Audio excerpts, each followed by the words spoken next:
Hey everyone, welcome back to another episode from Wake&Tech. In this video, we are going to be learning how to log in to your Replica account using the Replica application on your mobile device. So in order to do that, first of all, open up Replica app on your smartphone. In the welcome screen, you will need to go ahead and choose the login options. Select the same login option that you chose while signing up for Replica.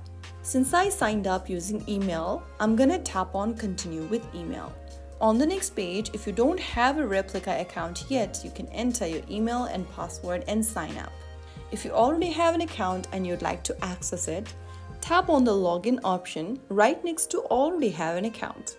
Now enter your email and password associated with Replica in the respective text boxes. If you don't remember your password, tap on Forgot Your Password and reset your password for good.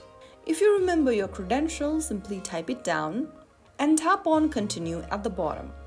And after entering your details, wait for a moment while Replica connects you with your AI. Once logged in, your AI friend will greet you. You can start chatting, playing games, or exploring features. If you found the video helpful, don't forget to like, share, and subscribe.